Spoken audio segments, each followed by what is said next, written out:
നമസ്കാരം. ആദ്യം ഞാനൊരു സംഭാഷണ ഭാഗം കേൾപ്പിക്കാം. എല്ലാ ഡോക്ടർമാരും പറഞ്ഞില്ല, ഡൊണേറ്റ് ചെയ്തു ഒരു പ്രശ്നം വരത്തില്ല, ഡോണർക്ക് പ്രശ്നം വരും. പക്ഷേ ഇനി സംഭവിച്ചതെന്ന് വെച്ചാൽ വിധി വൈരുദ്ധ്യം മൂലം ഞാൻ കിടപ്പായിപ്പോയി. ഇത് 2 വർഷം മുമ്പ് മീഡിയ വൺ ചാനൽ സംപ്രേഷണം ചെയ്ത ഒരു വാർത്തയിൽ നിന്ന് എടുത്തതാണ്. സ്വന്തം കൂട്ടുകാരൻ്റെ അച്ഛന് കരൾ പകുത്തു നൽകിയ തിരുവനന്തപുരം സ്വദേശി രഞ്ജുവിൻ്റെ അവസ്ഥ പറഞ്ഞുകൊണ്ട് അന്ന് സംപ്രേഷണം ചെയ്ത വാർത്തയാണ്.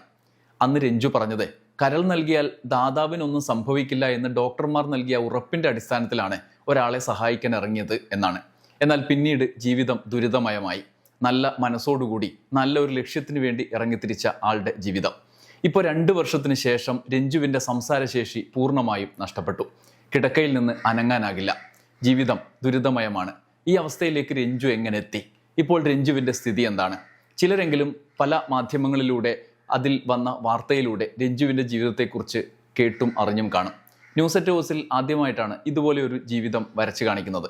നമ്മുടെ പതിവ് വീഡിയോകളുടെ സ്വഭാവത്തിലുള്ള ഉള്ളടക്കമല്ല ഈ വീഡിയോക്കുള്ളത്. കുറച്ച് നാൾ മുമ്പ് എനിക്കൊരു കോൾ വന്നെടുത്തു നിന്നാണ് ഈ വാർത്തയിലേക്ക് ഞാൻ എത്തിയത്. നേരത്തെ ചില വാർത്തകൾ അവിടെ ഇവിടെയും കണ്ടിട്ടുണ്ടായിരുന്നു. ന്യൂസ് അറ്റ് ഹൗസ് കാണുന്ന ഒരാളിൽ നിന്നുള്ള ഒരു പ്രതികരണമാണ്. അവർ 1ാം റാങ്കോടെ ബിരുദാനന്ദ ബിരുദമടക്കം നേടി വലിയ ഒരു കമ്പനിയിൽ വലിയ സാലറിയിൽ ജോലി ചെയ്തു വരികയായിരുന്നു.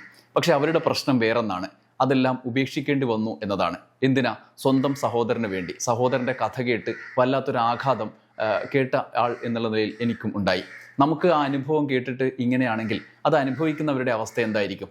അവർ തിരുവനന്തപുരം സ്വദേശിയാണ്. നേരത്തെ പറഞ്ഞതുപോലെ സഹോദരനായ രഞ്ജുവിന് വേണ്ടി ജീവിതം അവർക്ക് അതിജീവിക്കാൻ വേണ്ടിയുള്ള ശ്രമത്തിൻ്റെ ഭാഗമായി എല്ലാം മാറ്റിവെച്ച സഹോദരി. ഇത് രഞ്ജു ചെയ്തത് ഇത്രമാത്രമാണ്. നേരത്തെ പറഞ്ഞതുപോലെ തന്നെ പ്രിയപ്പെട്ട ഒരു സുഹൃത്തിൻ്റെ അച്ഛന് കരൾ രോഗമുണ്ടായപ്പോൾ, ജീവിതം തിരിച്ചു പിടിക്കാൻ കരൾ വേണം എന്നായപ്പോൾ, രഞ്ജുവിൻ്റെ കരൾ ചേരും എന്നായപ്പോൾ കരൾ പകുത്തു നൽകാനുള്ള വൈദ്യശാസ്ത്രത്തെ സംബന്ധിച്ച് അത്ര വലിയ പ്രശ്നമല്ലാത്ത ഒരു കാര്യത്തിലേക്ക് വൈദ്യശാസ്ത്രത്തിൽ വിശ്വസിച്ച് രഞ്ജു ഇറങ്ങിത്തിരിച്ചു. രഞ്ജുവിൻ്റെ മനുഷ്യനിലെ നന്മ ഉണർന്നു. സുഹൃത്തിൻ്റെ അച്ഛന് കരൾ പകുത്തു നൽകാൻ തയ്യാറായ വലിയ ഒരു മനസ്സ്. കൊച്ചിയിലെ ലേക്ക് ഷോർ ആശുപത്രിയിൽ ശസ്ത്രക്രിയ. പക്ഷേ ശസ്ത്രക്രിയ കഴിഞ്ഞപ്പോൾ രഞ്ജുവിൻ്റെ ജീവിതം തകർന്നു. 5 വർഷമായി ആ യാത്രയിലാണ്. ശസ്ത്രക്രിയയ്ക്ക് ശേഷം ആസ്പിറേഷണൽ ഫിനോമിന വന്നതോടെ രഞ്ജുവിന് ഇന്നത്തെ അവസ്ഥയും ആയി. ചികിത്സയ്ക്കായി പല വഴികൾ അവർ നോക്കി. സ്വന്തം ജീവിതവും ജോലിയും രഞ്ജുവിന് വേണ്ടി പ്രിയപ്പെട്ടവർ മാറ്റിവെച്ചു. ചെലവ് കൂടിയപ്പോൾ തിരുവനന്തപുരം ആറ്റിങ്ങലിലെ വീട് വിറ്റു. ഇപ്പോൾ ഇടപ്പള്ളിയിൽ ചികിത്സാർത്ഥം വാടക വീട്ടിലാണ് താമസം. രഞ്ജുവിൻ്റെ ജീവിതത്തെ ചുറ്റിപ്പറ്റി അമ്മയുടെയും സഹോദരിയുടെയും ഒക്കെ ജീവിതം മുന്നോട്ട് പോവുകയാണ്. ഇപ്പോൾ ഓരോ ദിവസവും ജീവൻ നിലനിർത്താൻ ചെലവിനായി പാടുപെടുകയാണെന്ന് രശ്മി പറഞ്ഞു. മാത്രമല്ല, കരൾ സ്വീകരിച്ചയാൾ സുഖകരമായിരിക്കുന്നു എന്നും സ്വീകർത്താവിൻ്റെ കുടുംബം ഒരു ഘട്ടം കഴിഞ്ഞപ്പോൾ ഒരുവിധ സഹായവും നൽകുന്നില്ല എന്നും ഉള്ള വൈരുദ്ധ്യം കൂടി അവർ സങ്കടത്തോടെ പറയുന്നുണ്ട്. ഭയങ്കരമായ ബാധ്യതയിലൂടെയാണ് പൊയ്ക്കൊണ്ടിരിക്കുന്നത്. എനിക്ക് എന്താ ചെയ്യേണ്ടതെന്ന് അറിയില്ല. നിങ്ങളെല്ലാവരും സഹായിച്ചാണെന്ന് ജീവിതത്തിലേക്ക് കൊണ്ടുവരും. എല്ലാവരും സഹായിക്കണം. വളരെ ബുദ്ധിമുട്ടൊരവസ്ഥയിലാണ്. ഒരാളെ സഹായിച്ചത് കൊണ്ടുണ്ടായ അവസ്ഥയാണ്.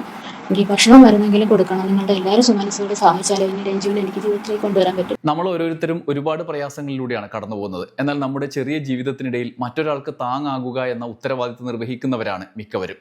ആ മനസ്സാണ് ജീവിതം കൈവിട്ടു പോകുന്നവർക്ക് താങ്ങാവുക. അങ്ങനെ ഒരു സഹായം ചെയ്യുക എന്നതാണ് നമ്മളെ കൊണ്ട് ചെയ്യാൻ പറ്റുന്നത്. എത്ര ചെറുതാണെങ്കിലും അത് നൽകുന്ന കരുത്ത് ചില്ലറയല്ല. ജീവിതം നടുക്കടലിൽ എത്തി നിൽക്കുന്നവർക്ക് വലിയ കരുത്താണ്. നമുക്ക് ഓരോരുത്തർക്കും ആവും പോലെ മുന്നോട്ട് വരിക എന്നുള്ളതാണ്. വിശദാംശം ഞാൻ ഇപ്പോൾ സ്ക്രീനിൽ തുടർച്ചയായി കാണിക്കുന്നുണ്ട്. ശസ്ത്രക്രിയയിലെ പിഴവാണ് കാരണം എന്ന് ചൂണ്ടിക്കാണിച്ച് രഞ്ജുവിൻ്റെ സഹോദരി രശ്മി മുഖ്യമന്ത്രിക്കടക്കം പരാതി നൽകിയിരുന്നു. 2020 ജൂലൈയിലായിരുന്നു ഓപ്പറേഷൻ. മുഖ്യമന്ത്രിക്ക് നൽകിയ പരാതിയുടെ അടിസ്ഥാനത്തിൽ ചികിത്സാ പിഴവ് ലേക്ക് ഷോർ ആശുപത്രിക്കെതിരെ ചൂണ്ടിക്കാണിച്ച് നൽകിയ ആ പരാതിയിൽ അന്വേഷണം നടക്കുകയുമാണ്. നമ്മളെപ്പോലെ സാധാരണ ഭക്ഷണം കഴിക്കാൻ കഴിയാത്തതുകൊണ്ട് ഡോക്ടറുടെ നിർദ്ദേശപ്രകാരം ദിവസം 1 ടിൻ പെപ്റ്റാമിൻ പൗഡറാണത്രേ കഴിക്കേണ്ടത്. ഒരു ദിവസത്തേക്ക്, അതായത് 1 ടിൻ ഫുഡിന് മാത്രം 2000 രൂപയോളം ചെലവ് വരും. അതോടൊപ്പം മറ്റു മരുന്നുകൾ കൂടി ഉൾപ്പെടെ പ്രതിദിനം 5000 രൂപയോളം രഞ്ജുവിൻ്റെ ജീവിതം നിലനിർത്താൻ ചികിത്സയ്ക്കായി ആവശ്യമുണ്ട്.